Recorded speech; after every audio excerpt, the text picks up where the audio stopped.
Bonjour à tous, merci d'être venus nous rejoindre sur une présentation d'un use case pour un indicateur aussi emblématique que celui du DSO pour le monde de la finance. Alors tout d'abord une petite explication. En fait cette idée nous est venue au cours d'un déjeuner. On a rencontré un directeur administratif et financier qui est un ami et client chez nous Altares. Il avait une véritable problématique de la maîtrise de son DSO. Il le voyait plutôt comme une sanction parce que très souvent son travail il avait du mal à maîtriser les impacts qu'il y avait sur son DSO et il recevait en fait de la part de son contrôle de gestion la valeur du DSO 15 jours après la clôture des comptes. Et donc, comme de notre côté, nous étions en train de travailler sur tout ce qui est outils d'aide à la décision, nous avons décidé de lui proposer de mettre la data science et la data visualisation au service de sa problématique. Et c'est vraiment ce use case que nous allons vous présenter. Donc en premier lieu, un petit rappel du contexte du DSO. Le DSO, c'est le Day of Sale Outstanding, et en d'autres termes, c'est le nombre de chiffres d'affaires que vous avez dehors. Cet indicateur est extrêmement important et suivi par la direction générale, tout simplement parce que quand on dit chiffre d'affaires dehors, ça veut dire qu'il faut le financer, et toute variation à la hausse de ce DSO engendre des besoins en cash supplémentaires et par suite des coûts de financement associés. Bon, je vais rappeler rapidement le contexte économique dans lequel nous sommes aujourd'hui en France, toujours intéressant de le savoir. Alors selon nos analyses, on a un observatoire des comportements de paiement, on analyse 211 millions de factures chaque année pour sortir des statistiques sur les retards de paiement des entreprises. Ce qu'on constate, c'est qu'un tiers des factures sont réglées au-delà de 60 jours.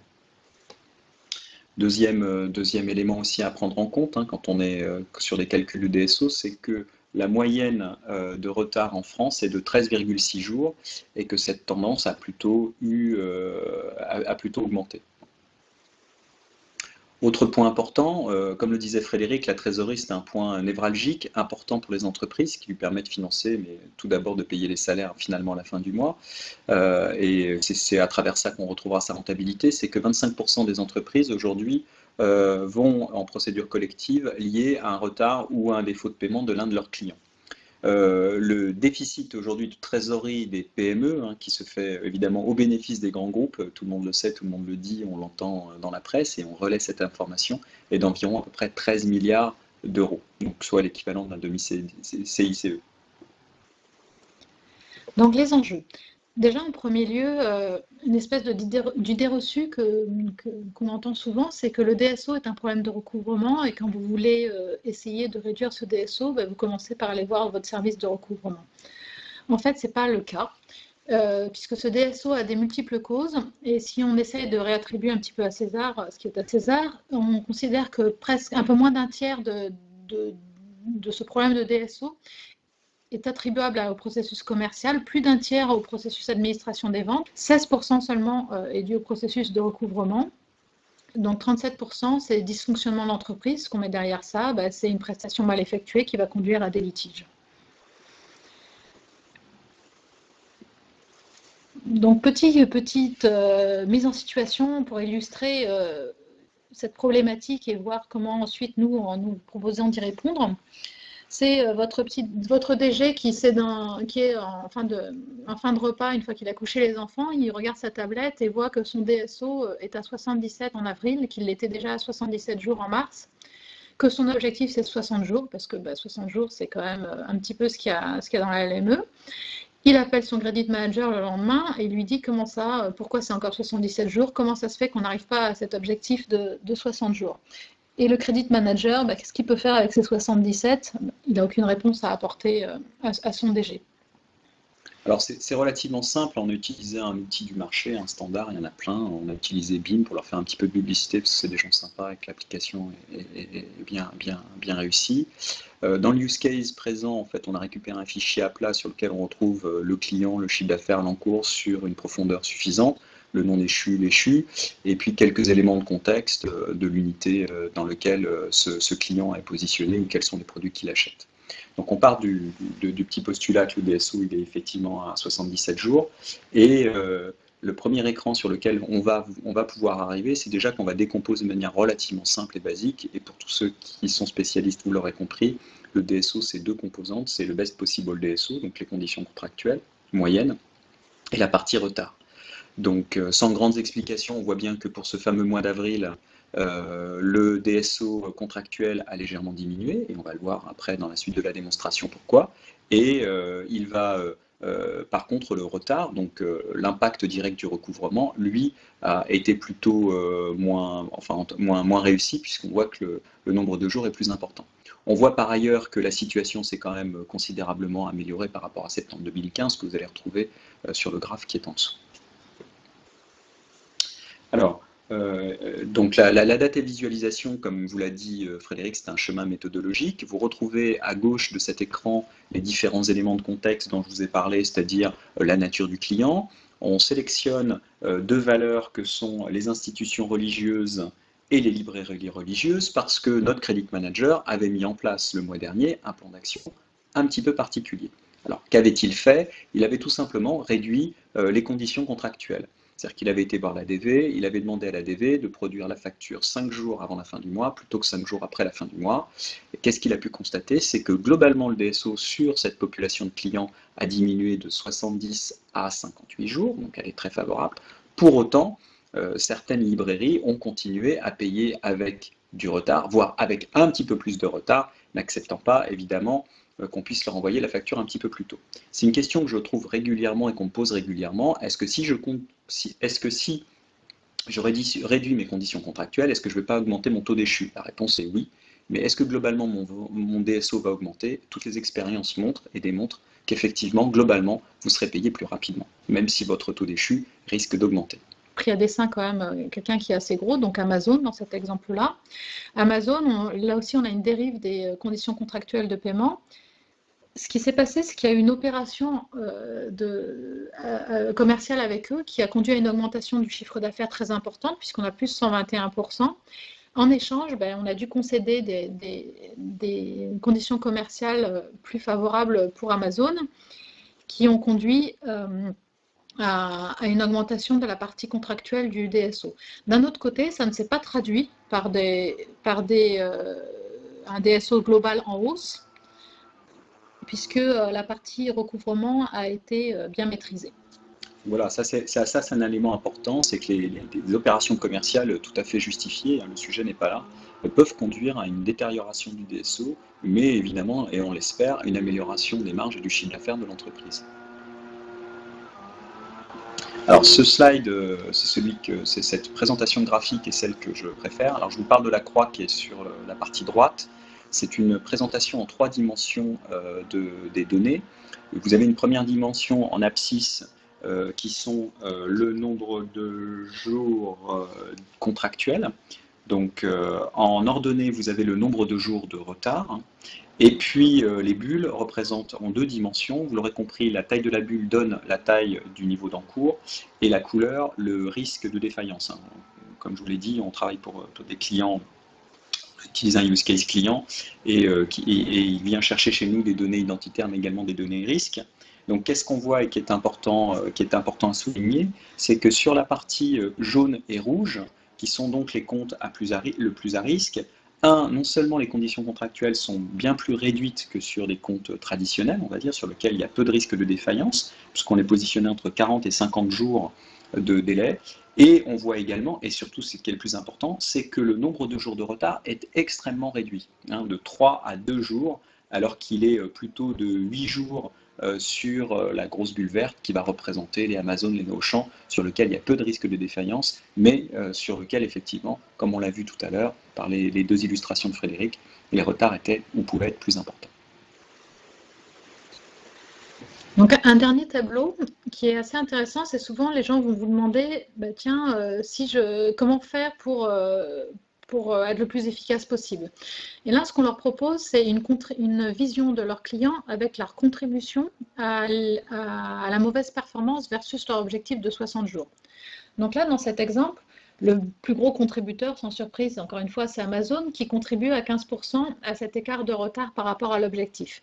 Donc si on laisse de côté, les clients sont donc classés par contribution décroissante. Si on laisse de côté les 2 gros qui sont Amazon et Fnac, parce qu'on se dit que pour l'instant, ce n'est pas ceux sur lesquels on a le plus de levier pour agir, parce que le rapport de force est quand même plus en leur défaveur. Des contributeurs assez importants, c'est tout ce qui est grande distribution. Donc là, on retrouve Carrefour, Auchan et Cora. Si on fait la somme de ces 3 contributions, on arrive à 18%. Et finalement, c'est ce qu'on propose. On propose le DAF en regardant ce tableau. Il va se dire, ben, OK, mon objectif pour le mois prochain, c'est de travailler ces clients de la grande distribution, ce qui va me permettre de gérer à peu près 1/5 de mon problème de DSO par rapport à l'objectif. Alors revenons à notre mise en situation. Notre directeur administratif et financier qui interroge son credit manager et qui lui dit écoute, je ne comprends pas, il n'y a pas d'amélioration entre mars et avril, alors que je t'avais demandé d'avoir un DSO de 60 jours. Là, il commence à pouvoir lui donner des explications avec le déroulé, le chemin méthodologique, j'aime beaucoup cette expression, que nous vous avons proposé. Alors, la première explication, c'est que la dégradation sur les retards est une amélioration du processus de facturation, l'exemple des librairies religieuses, c'est-à-dire que notre credit manager a bien travaillé sur des populations de comptes sur lesquelles il y avait de la souplesse commerciale pour revoir les conditions générales de vente, ou bien pour, comme je vous l'ai précisé tout à l'heure, anticiper la facturation avant la fin du mois pour s'assurer que les librairies reçoivent la facture dans la bonne période comptable. Ensuite, ce dont il faut bien se rendre compte, c'est qu'à un moment donné, faire vivre une entreprise en disant j'ai un bon DSO, ça ne va pas lui permettre de développer son chiffre d'affaires et c'est pas ça qui va la faire être en bonne santé.